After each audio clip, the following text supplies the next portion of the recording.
तो ये वीडियो आपके लिए दिलचस्प हो सकता है, नहीं भी हो सकता है, आपको अच्छा लग सकता है, नहीं भी लग सकता, पर एक वजह की वजह से देख लीजिएगा, ये मेरी जिंदगी का सबसे बड़े दिनों में से एक है।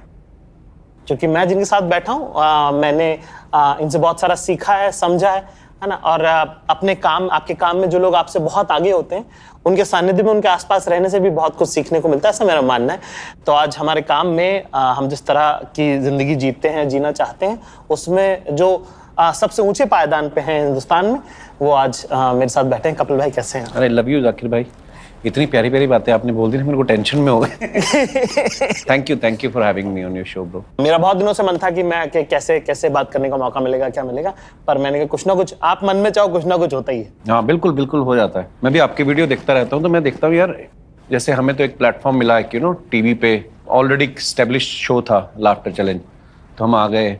आपने बिल्कुल एकदम से जीरो फैन बेस से, अभी कोई नहीं जानता, सीधा पहला वीडियो डाला यूट्यूब पे और इतने वायरल हो गए। तो मैं वो देखता रहता हूँ आपके वीडियो कभी कभी कि यार एक, जैसे आप बोल रहे हो कि एक दूसरे से सीखने को मिलता है, हम सब सीखते हैं। सो मैं बड़ा पसंद करता हूँ भाई आपके वीडियो, मजेदार होते हैं, कनेक्ट करते हो आप लोगों। थैंक यू भाई, थैंक यू वेरी मच। तो मैं आपसे क्रमशः पूछूंगा। क्या? मैं आपसे सीक्वेंस वाइज पूछूंगा। अच्छा। क्योंकि 4 दिन की कहानी है, तो 4 हाईलाइट आपको अपने जीवन के क्या लगते हैं आपको? 4 तो मुझे लगता है कि कम होंगे, क्योंकि लाइफ में इतनी सारी चीज़ें होती हैं। जैसे मैंने अपने नेटफ्लिक्स के स्टैंड अप में भी कहा था ना कि मुझे जिस सब्जेक्ट्स में मज़ा आता था वो मिले नहीं, या शायद म्यूज़िक सीखना चाहता था। पर आज मैं सोचता हूँ कि अगर मुझे मनपसंद सब्जेक्ट मिल जाते तो मैं तो उन्हीं में लगा रहता। आज मैं यहाँ तक नहीं पहुँचता जो भी कर रहा हूँ।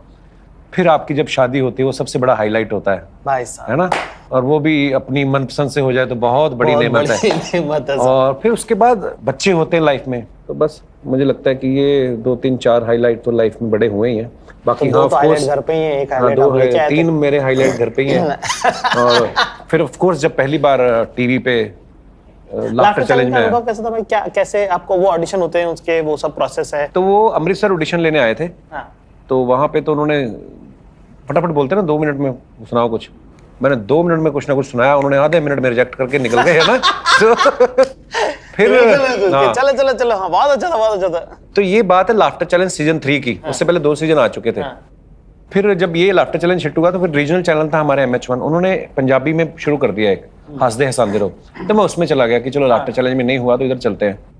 तो जब वहां पे कर रहे थे हम लोग शूटिंग, तब पता चला दिल्ली में फिर ऑडिशन है।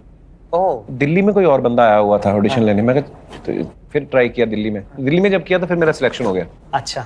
फिर आए। अच्छा, उस समय हमें पता नहीं होता था प्रोडक्शन हाउस क्या होता है, चैनल क्या होता है, मतलब हमें तो पता है स्टार पे एक आता था प्रोग्राम। हाँ, वो कर रहे हैं और क्या बस। तो एंडेमॉल करके प्रोडक्शन हाउस है एक। हाँ।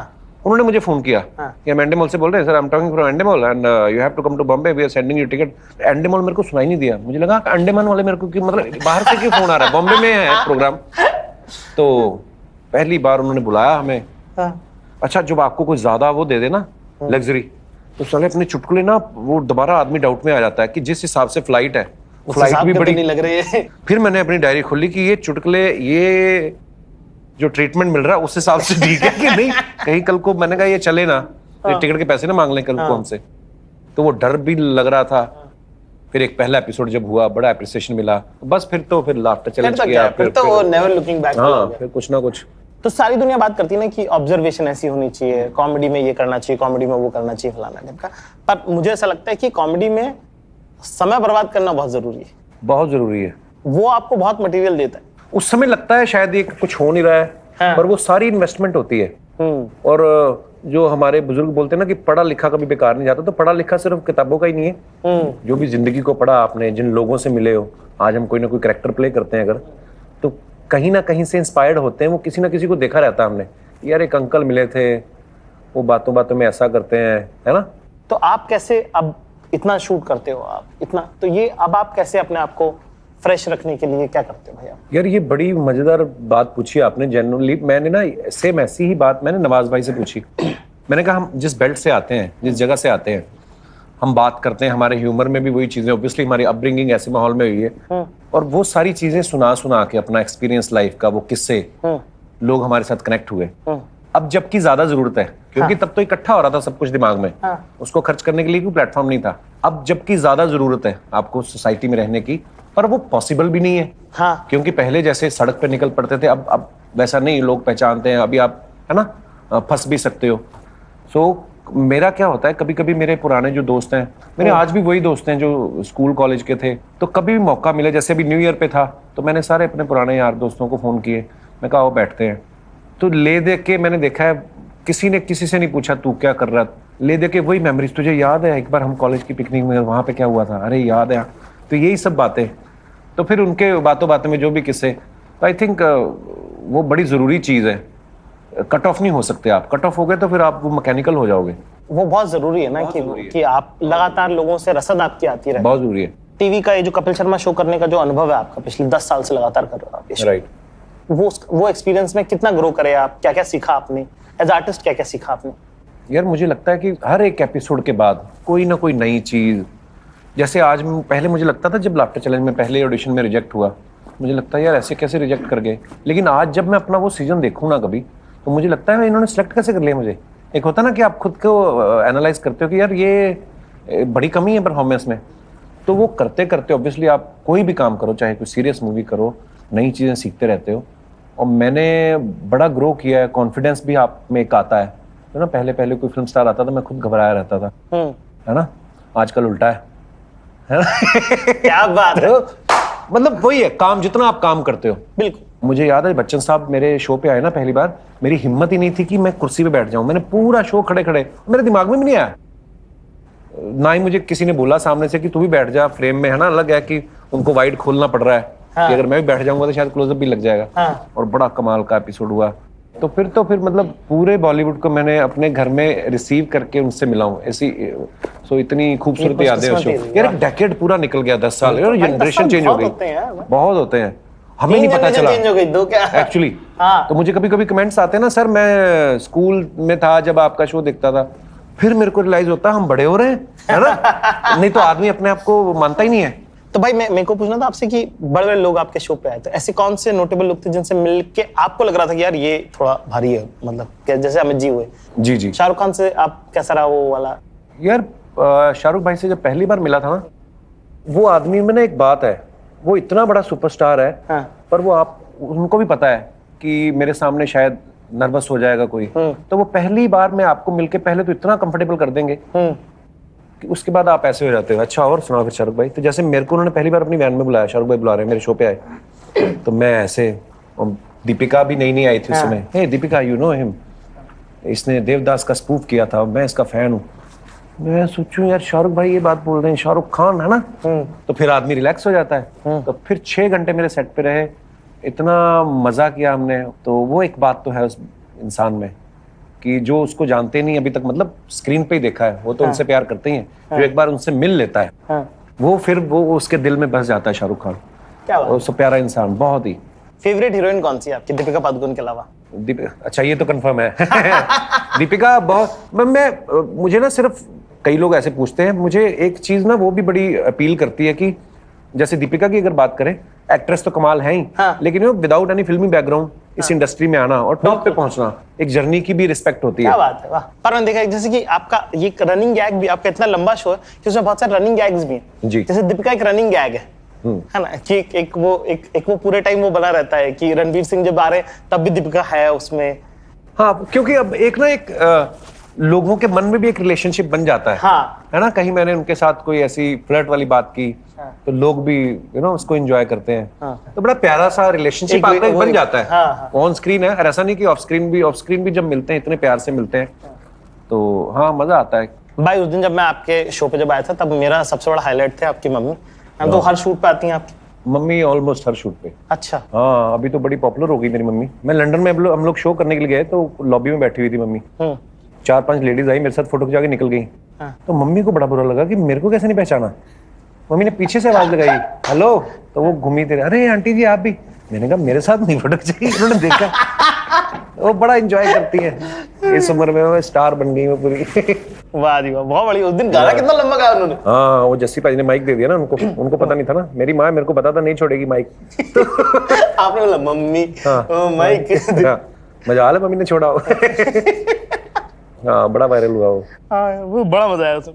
अच्छा, पिताजी से कैसे संबंध है भाई, क्या क्या सीखा आपने उनसे? यार सच बताऊं तो मैं तब 22 साल का था जब पिताजी चल बसे। आई थिंक दोस्ती शायद उसी उम्र में होनी शुरू होती है। पहले तो डरते रहे हम, क्योंकि डैडी तो थे ही, पुलिस वाले भी थे। हाँ। तो एक्चुअली जब कॉलेज में गया ना, मैं जब बाहर रहने लगा, मतलब जलंधर, अमृतसर से जलंधर दूसरे कॉलेज में एडमिशन हो गया, तो तब थोड़ा होता था कि कभी मेरे दोस्त आए अमृतसर, तो बियर वियर मंगा के रखनी। तो ऐसी बड़ी कम ही मीटिंग्स हुई, एक दो ही, मतलब उंगलियों पे आप गिन सकते हो। पर हाँ, वो दोस्ती होनी शुरू ही हुई थी कि वो चल बसे, कि उनकी मैं कुछ चीजें जान पाता उनसे। होता ना कि हम अपने, बेसिकली आपकी लाइफ में आपका पिता ही हीरो होता है ना। सही यार, तो वो सब चीजें शायद उनसे पूछने का वक्त ही नहीं मिला। पर जैसे अखबार वगैरह में नाम आया कभी?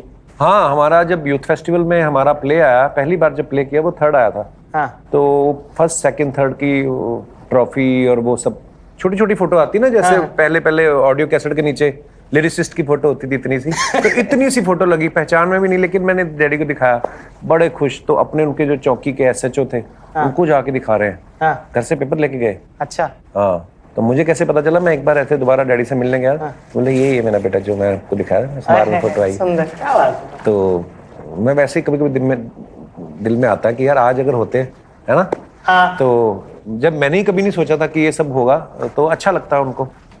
पर ठीक है, मुझे तो लगता है कि यार वही करवा रहे हैं जाके, हेड ऑफिस जाके ना। बिल्कुल, काम जल्दी हो रहे और इसलिए भी शायद मम्मी को आप बहुत वो करते हैं ना। हाँ यार, वो मम्मी ने भी एक्चुअली ना, क्योंकि हाउसवाइफ है मेरी माँ। जब दोनों बेटे, मैं 22 साल का, मेरा भाई 23 साल का था, 1.5 साल ही बड़ा है मेरे से। तो एक लेडी के ऊपर इतना प्रेशर आ जाना, पर उन्होंने जिस तरीके से हैंडल किया उस चीज़ को, तो मुझे, मेरी माँ बहुत बड़ी हीरोइन है मेरी लाइफ में। वाह। कि आज 40 की उम्र में आके आज 2 बच्चों का बाप हूँ, तो मैं आज अगर ये सोचूं कि यार ऐसी सिचुएशन, अब समझ में आती ना धीरे धीरे बातें, कि यार मम्मी ने कैसे हैंडल किया होगा उस समय। 3 बच्चों को लेके बैठी है, पुलिस क्वार्टर है, कल को पता नहीं है ये खाली भी करना पड़ेगा। तो वो 6 महीने में खाली करना है, और वो क्या सोच रही होगी उस समय। हालांकि बाद में भाई को नौकरी मिल गई पुलिस की, तो पर एक होता ना कि वो पीरियड, वो एक रात नहीं निकलती यार, मतलब ऐसा कुछ हुआ हो घर में। सो वो चीज़ें मैं एडमायर करता हूँ अपनी माँ को इस मामले में। पर आप भाई करते भी बहुत प्यार से रखते हैं आप उनको। मैं उस दिन मैं उनसे मिला जब शूट पे, मुझे बड़ा ऐसा लगा, वो मेरे लिए वो था कि यार अपनी माँ को, अपने पिता को अगर ऐसा महसूस कराया जाए तो कितना खूबसूरत होगा। हाँ, और मुझे लगता है हर कोई, माँ बाप से कौन नहीं प्यार करता। हमारा ये कि टीवी पे बैठी होती मम्मी, दिख जाता है कि अच्छा। हाँ। तो वो अच्छा भी लगता है, मुझे लगता है उसकी वजह से हमारा कंटेंट भी क्लीन रहता है, क्योंकि सामने माँ बैठी है है ना। तो हम, क्योंकि कॉमेडी में होता है ना, इम्प्रोवाइजेशन हो ही जाती है कभी-कभी। तो इधर निकल ही जाते हो अपना। हाँ, बाद में एडिट में हम लोग देख लेते हैं, लेकिन मम्मी होती है तो हमारा ऑनलाइन ही एडिट होता है, कि कोई हमारे राइटर भी ऐसी कोई चीज नहीं लिखते हैं कि। तो उसी वजह से शायद हमारे शो को बच्चे बूढ़े सब देखते ही हैं, मतलब फैमिली शो बन गया है। ये है सक्सेस का राज। आज हमको पता चल गया कि अपने शो पे मम्मी को बुलाइए आप। तो सारा कंटेंट क्लीन रहेगा। क्लीन कॉमेडी का आसान तरीका। अच्छा, ये आपका मन नहीं करता भाई, हम लोग तो जैसे खुले में कर लेते हैं ना यूट्यूब पे कॉमेडी, हम तो बोल भी देते हैं कुछ भी कभी भी। आप लोगों को मन नहीं करता कि यार जो आपके पास बहुत आते हैं ना। हाँ, मुझे पता है कि मैं अगर सच्ची मेरे को भी ऐसा मौका मिल जाए ना, थोड़ी नॉटी बातें करने, उसमें फिर एक बार रेवोल्यूशन आएगा।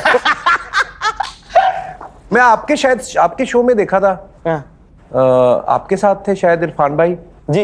इरफान भाई के मुंह से पहली बार मैंने गालियां सुनी थी। नहीं, वो शायद एबी का वीडियो होगा, पर हाँ वो हम शायद उनका था। हाँ, दे देते हो। तो मेरे को बड़ा मजा आया देख के वो कि यार हम सब कहीं ना कहीं जहां से आते हैं निकल के, और रियल सोसाइटी वैसी है, यार दोस्त आपस में ऐसे ही बात करते हैं। और टीवी पे आके हम लोग, और टीवी पे तो इतना, मतलब SNP वो आज एक डिपार्टमेंट होता है, टीवी पे आप पागल शब्द भी इस्तेमाल नहीं कर सकते, आपको पता है।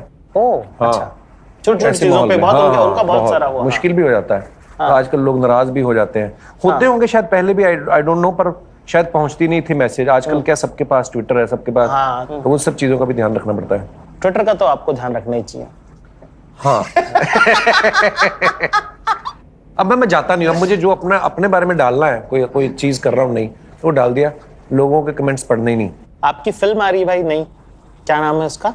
ज़्विगैटो। बड़ा ऐसे, मतलब हाँ, बड़ा इंग्लिश सा नाम है। हाँ, लेकिन कहानी देसी है बिल्कुल। अच्छा, क्या है भाई स्टोरी, उसके बारे में थोड़ा सा बताइए। पूरी स्टोरी सुनाओ। नहीं नहीं, हाँ एक ऐसा बता दीजिए कि अगर मतलब कि आपको कोई दोस्त मिले कि कौन सी पिक्चर देख के आए थे तो उसको 2 मिनट में इसके पहले कि पापा आ जाए तो वैसे वाला हाँ, बता दो आप। तो ये कहानी है बेसिकली, जैसे आप सब जानते हैं ग्लोबली पूरा पेंडेमिक में बड़े सारे लोगों ने अपनी नौकरियां खो दी। हाँ तो कोई एक ऐसा कैरेक्टर है जो शायद एक अच्छी नौकरी कर रहा था, हाँ लेकिन वो नौकरी चली जाती है और फिर वो डिलीवरी बॉय बन गया है और उसकी जिंदगी में उन 4 दिनों में क्या होता है। तो ये बड़ी खूबसूरत कहानी है, अच्छी लगी मुझे भी सुन के, तो मुझे लगा करनी चाहिए। नंदिता के साथ काम करके कैसा लगा भाई आपको? बहुत बढ़िया यार। पहले ना मुझे लगता था कि मैं ही बड़ा मेहनती हूँ दुनिया में ना, पर वो थोड़ी ज्यादा ही मेहनती है। कभी कभी अपना मन होता है ना, जैसे अपने को 20 साल हो गए कॉमेडी करते हुए, तो दिल होता है ना कि यार एक सीन में यहाँ पे एक स्कोप है, मैं एक लाइन बोल दूं, नहीं तुम चुप बैठो, कपिल शर्मा मत बनो, तुम ये कैरेक्टर हो मेरे, तो वो पकड़ के रखना, वो बड़ी चीज जरूरी है। हम लोग फैलने में टाइम नहीं लगाते ना साहब, हम तो पानी, हम हाँ। जगह दोगे टाइम दोगे हम पहले। हाँ। जिंदगी में ना हम एक्टिंग की बात आती है तो हम लोग एक्टिंग एक्चुअली करने लग जाते हैं। सबसे मुश्किल है सरल होना, है ना। तो वो सरलता जो थी ना वो उस फिल्म में दिखी है। मैं आज ही ट्रेलर लॉन्च करके आ रहा हूँ आपकी शो पे आने से पहले। मेरे को किसी ने पूछा, प्रेस रिपोर्टर ने, बोलता आपकी वाइफ को कैसा लगा ट्रेलर। मैं कहा उनको ट्रेलर बड़ा अच्छा लगा, पर वो शॉक नहीं हुई, क्योंकि मैं कहा आपने 15 साल से मुझे हमेशा दांत ही देखे मेरे, हंसते हुए, है ना, शरारतें करते हुए। उसने मेरे सारे मूड देखे हैं। उसने मुझे शायद कभी गुस्से में भी देखा होगा, उसने शायद मुझे कभी रोते हुए भी देखा है। तो वो तो मुझे हमेशा बोलती तेरी रेंज बहुत है तू तो ड्रामेबाज भी बहुत है, तू इमोशनल भी बहुत है। तो हाँ, मजा आया काम करके। तो मेरे ख्याल से आज के लिए अपन यहाँ पे डन है। कल फिर करेंगे। कल फिर करेंगे इसी वक्त यहीं पे, इसी चैनल पे, इसी चैनल पे फिर से होगी मुलाकात। बहुत बहुत शुक्रिया। जिगाटो नाम की फिल्म आई है, कपिल भाई उसमें लीड है और उसके अलावा शाहना गोस्वामी है उसमें। जी ठीक है, वो आपकी वाइफ का कैरेक्टर कर रही है। जी, वो मेरी वाइफ का कैरेक्टर कर रही है। और नंदिता दास ने डायरेक्ट करी है माशाल्लाह से। उनका खुद का साहब वैसा, उनका तो वो वाला हिसाब है कि कान पकड़ के नाम लेना चाहिए। और अपलॉज ने बनाई, अपलॉज एंटरटेनमेंट ने प्रोड्यूस की है फिल्म। वाह। समीर नायर हमारे, जिन्होंने सबसे पहले इनिशिएटिव लिया कि इस फिल्म को, नंदिता इस पे एक्चुअली शॉर्ट फिल्म बनाना चाहती थी। अच्छा। पर उनको लगा कि यार ये जर्म बहुत अच्छा है, कहानी बहुत अच्छी है, गिग इकोनॉमी के ऊपर है और यूनिवर्सली ये चीज पैंडेमिक ने सबको इफेक्ट किया। बिल्कुल। तो उनका मन था कि इसके ऊपर पूरी फीचर फिल्म बनाई जाए। और ये बहुत जरूरी होता है, कई बार हम इन बातों को टाल देते हैं कि बनी हुई चीज में बनाने वालों का बहुत हाथ होता है। बिल्कुल बिल्कुल, है ना, कि अगर वहां से फैसला नहीं होगा तो यहाँ पे ये चीज नहीं आएगी, है ना? तो उनका भी नाम लेना बहुत जरूरी है। बिल्कुल बिल्कुल। तो समीर नायर साहब और अपलॉज को भी बहुत बहुत शुक्रिया ये फिल्म बनने देने के लिए, है ना। और उसके अलावा आप लोगों का काम यही कि इसको देखना है आपको, ठीक है, और ये इंटरव्यू कैसा लगा उसमें कमेंट में आपको बताना है।